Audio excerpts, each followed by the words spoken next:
मित्रांनो नमस्कार, मी नितीन थोरात. या नव्या पॉडकास्टच्या सिरीजमध्ये तुमचं स्वागत आहे. आपण या पॉडकास्टच्या सिरीजमध्ये अनेक राजकीय नेत्यांना भेटत असतो. त्यांनी केलेल्या या सगळ्या सामाजिक कार्याबद्दल, त्यांनी केलेल्या लोकसेवेबद्दल आपल्याला नागरिकांना सांगत असतो आणि अशाच एका चांगल्या व्यक्तिमत्वासोबत आज आपल्याला चर्चा करायची आहे. खरं तर आता नगरपालिकेची निवडणूक लागलेली आहे आणि या सगळ्या धामधुमीमध्ये आपण त्यांचा वेळ घेतलेला आहे.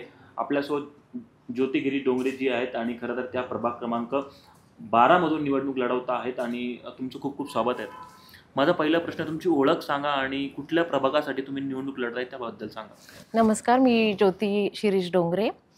मी प्रभाग क्रमांक 12 लढतीये. प्रभाग क्रमांक 12 लढतीये.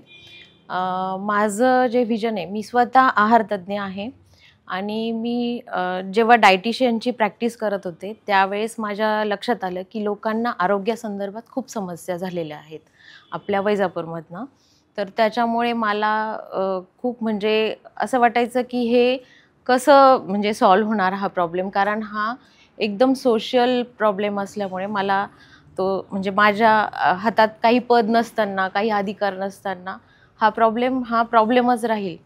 तर म्हणून मी असं ठरवलं की म्हणजे डॉक्टर राजीवजी डोंगरे यांच्या मार्गदर्शनाखाली ते जेव्हा एवढं काम करता, एवढं सगळं रात्रंदिवस लोकांसाठी झटतायत, तर मलाही वाटलं की बाबा आपणही काहीतरी करावं.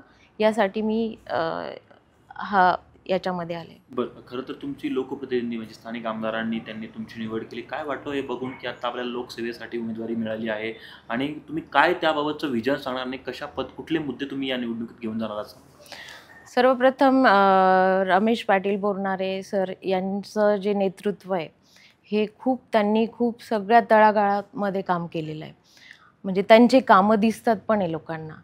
तर त्याच्यामुळे त्यांचा रिझल्ट हा इतका फास्ट आला ह्यावेळेस की बाबा लोकांना त्याचं खरंच म्हणजे कौतुकही. मी स्वतः 12 क्रमांकामध्ये फिरतीये, तर लोक नगरपालिकेमध्ये जेवढे काही गोष्टी आहेत, कचरा किंवा मग पाण्याची समस्या आहे किंवा आरोग्यासंदर्भात जे नाल्या साफसफाई होत नाही आहे, लोकांचं कधी किचन जेवण हे सगळं नालीजवळ ते जेवतायत आणि ते लोक तिथंच नाल्यांचं पाणी ब्लॉक झालेलं आहे.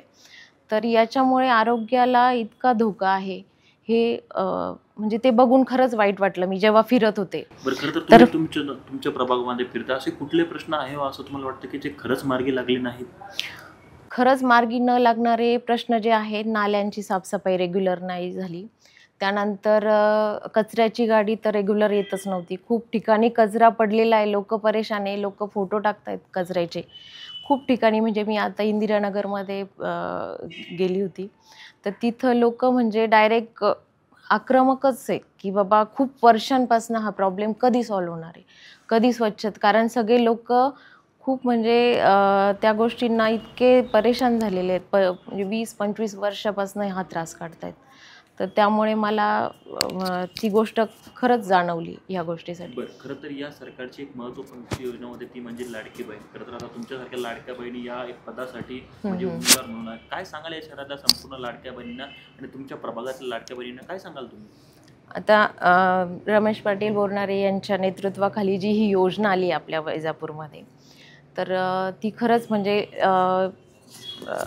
त्या स्वतः खरंच उपभोग घेत आहे. पण त्याच्या व्यतिरिक्त बाकीचेही खूप समस्या आहेत. तर त्या मला असं वाटतं त्या सॉल्व्ह होणं, त्या बेसिक गोष्टी आहेत आपल्या रोजच्या रोज ज्या निदर्शनात येतात की रोजचं पाणी मिळत नाही आहे, जारचं पाणी घ्यावं लागतं आहे, ह्या सगळ्यात महत्त्वाच्या वाटतात मला ह्याच्यामध्ये. बरं, मला तुला अजून एक महत्त्वाचा प्रश्न विचारायचा आहे, तो म्हणजे की असे कुठले मुद्दे आहेत की तुम्हाला वाटतं की तुम्हाला जर लोकांनी संधी दिली तर तुम्ही ते मार्गी लावणार आणि तुमच्या प्रभागातल्या त्या अनेक दिवसांच्या समस्या राहिलेल्या आहेत? आता घरोघरी खूप जारचं पाणी लोक वापरतात हे माझ्या लक्षात आलं. आता लोकांना असं वाटत असेल की बाबा हे फिल्टरचं पाणी आणि आपल्याला काही प्रॉब्लेम नाही होणार, पोटाचा त्रास नाही होणार. हे खरं आहे, पण एक काही काळानंतर मी एक आहार तज्ज्ञ आहे, तर त्यामुळे मला हे माहिती आहे की त्याच्यामधून मिनरल खूप म्हणजे मिनरल्स राहतच नाही. तर त्याच्यामुळे हाडांना खूप प्रॉब्लेम होतो नंतर. तर हे हाडांच्या समस्या लोकांना खूप तयार होतात. म्हणून आपल्याला हे जारचं पाणी खरंच बंद करणं गरजेचं आहे. आणि जे शुद्ध पाणी नळाला येतं त्याच्यामधून जे मिनरल्स आपल्याला मिळणार आहे ते हाडांना खरंच आपल्याला आरोग्य देणार आहे. तर हे कुठेतरी थांबलं पाहिजे. त्यानंतर स्वच्छता राहिली पाहिजे. जेव्हा स्वच्छ राहील तेव्हा आरोग्य चांगलं राहील, आणि जेव्हा आरोग्य चांगलं राहील तेव्हा आपण खरंच काम करू. बरं, आता खरं तर या निवडणुकीमध्ये तरुणांची किंवा तरुणाईंची भूमिका महत्त्वाची राहणार आहे. तुम्ही एक शिक्षित उमेदवार आहात म्हणून विचारतो, काय सांगाल हो या सर्व तरुणांना, तरुणींना, आणि काय वाटतं लोकांना, काय सांगाल तुमच्या मतदारांना, काय आव्हान कराल तुम्ही? मला वाटतं तरुणींनी तर खरंच जागरूक झालं पाहिजे. खूप वर्षांपासनं तुमचे आईवडील, तुमचे जे पिढ्या आहेत त्या त्रास काढतायत. तर आता तुम्ही खरंच जागरूक होण्याची वेळ आहे की एका चांगल्या नेतृत्वाला निवडून देणं, एक चांगलं काम करणाऱ्या लोकांना निवडून दिलं, जे प्रामाणिकपणे काम करतायत, जे खरं काम करतायत. कारण रमेश पाटील बोरनारे सरांनी खरंच खूप छान काम केलेलं आहे, आणि त्यांच्या नेतृत्वाखाली डॉक्टर राजू डोंगरे यांनी पण खूप मस्त त्यांच्या नेतृत्वाखाली खूप रात्रंदिवस झटतायत. तर त्यांनी खरंच असे नेतृत्व खरंच निवडायला पाहिजे हे मी सांगते. बरं, खरं तर तुम्हाला जर लोकांनी संधी दिली, तुम्ही जर निवडून गेलात, तर असा कुठला प्रकल्प आणाल तुमच्या प्रभागामध्ये की जो गेम चेंजर ठरेल असं तुम्हाला वाटतं? म्हणजे त्या प्रभागाला एक विकासाचा नवा दृष्टिकोन सुरुवात होईल, असा एखादा प्रकल्पाबद्दल सांगू शकाल? प्रकल्प म्हणजे कारण शहराचा एक एक स्पेसिफिक आपला प्रभाग असतो, आणि या प्रभागामध्ये एक नव्यानं काहीतरी विकास व्हावा असं नागरिकांचं मत असतं. शहराचा तर संपूर्ण विकासाचा भाग आहेच, परंतु तुमच्या प्रभागात असा कुठला एखादा प्रकल्प तुम्ही आणाल ज्यामुळे तो नागरिकांच्या हिताचा आणि त्यातून नागरिकांना खूप फायदा होईल असं? आता प्रकल्प म्हटल्यावर तर फिल्टरचं, मेन फिल्टर, पाण्याचं जे फिल्टर आहे लोकांना, तर तो एक आला पाहिजे. त्याच्यानंतर बरेचसे मुलं जे आहेत तर ते अभ्यास करतायत. म्हणजे जेव्हा त्यांना काहीतरी बनायचं आहे, पण अभ्यासाला त्यांना चांगलं असं लायब्ररी नाही आहे, स्टडी रूम नाही आहे. तर असे काहीतरी सार्वजनिक लायब्ररी किंवा त्यांना सार्वजनिक काहीतरी त्यांना व्यवस्था होईल, त्याच्यातून ते शिकतील, त्यांना चांगला अभ्यास होईल, अशा अभ्यासिका. किंवा मग काही मुलांना खेळाची मैदानं, की खेळ पण गरजेचं आहे, नुसतं स्मार्टफोन हे तर गरजेचं नाही आहे. खेळाची मैदानं, किंवा मग जे नाना नानी पार्क असतात, जे छोटे जे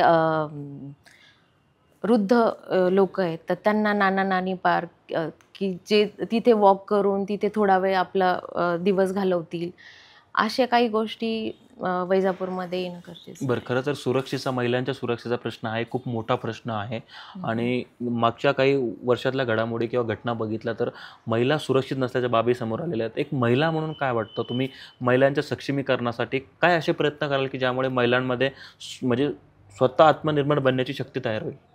मला वाटतं हा सगळीकडेच हा समस्या आहे.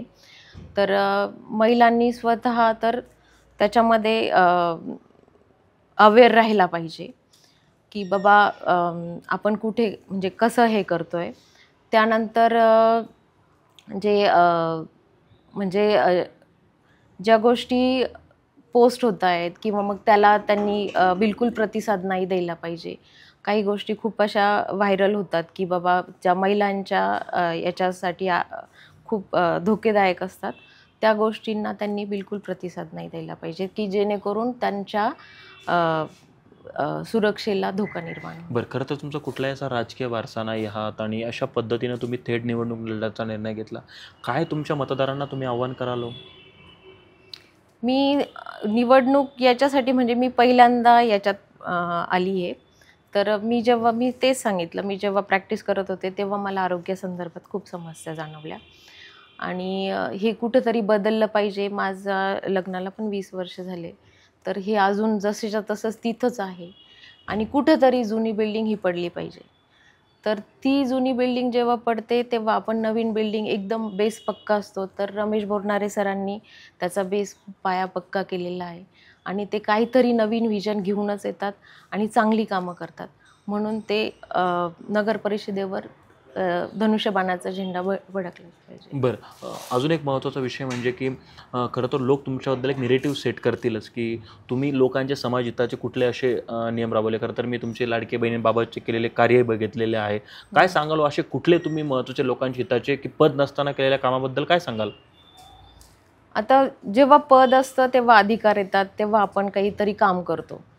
आता कधी कधी असं व्हायचं की बाबा घरात बसून बऱ्याचशा गोष्टी डोक्यात खटकायच्या की हे झालं म्हणजे हे असतं तर आपण हे केलं असतं. तर ह्या गोष्टी होत नव्हत्या. म्हणून मग मला असं वाटतं की जेव्हा पद येईल तेव्हा अधिकार येतील आणि अधिकार आल्यानंतर काय बरेचसे कामं होतील. काय वाटतं, बदल होईल? लोक पुन्हा तुम्हाला मला स्वीकारतील? तर वाटतं, कारण मी जेव्हा स्वतः फिरतीये, लोक खरंच खूप परेशान झालेली आहे. लोकांना खूप त्रास काढतात लोक, म्हणजे स्वच्छतेविषयी वगैरे. तर म्हणजे त्याच्यामुळे मला वाटतं की बाबा लोक ह्यावेळेस नक्कीच बदल करून आणतील. नागरिकांनी संधी द्यावी अशी अपेक्षा आहे. हो, नागरिकांनी नक्कीच संधी द्यावी. आणि मला असं वाटतं की पैशांना त्यांनी भुलू नये, कारण ते स्वतःवर म्हणजे कंटिन्यू घरपट्टी पाणीपट्टी भरत असतात आणि फक्त छोट्याशा एका याच्यासाठी त्यांनी त्यांचं मत वाया घालू नये, की खऱ्या माणसाला त्यांनी निवडून द्यावं. धन्यवाद ताई. आमचे जे आपण बघितलं की खऱ्या माणसांना आणि विकास करणाऱ्या व्यक्तींनाच निवडून द्यावं. आमिषांना बळू नये, पैसे घेऊन किंवा अशा पद्धतीचं कुठलंही हे न करता आपलं मत वाया घालू नये, अशी प्रतिक्रिया ज्योती डोंगरे यांची होती. आणि त्यांच्या व्हिजनबद्दलही आपण त्यांच्याशी चर्चा केली. खरं तर तुम्हाला ही मुलाखत कशी वाटली हे देखील आम्हाला सांगायला विसरू नका. आणि त्यांच्याबद्दल अजून कुठले कुठले व्हिजन त्यांनी खरं तर तुमच्या प्रभागांमध्ये करायला हवे हे देखील कमेंट करायला विसरू नका. धन्यवाद.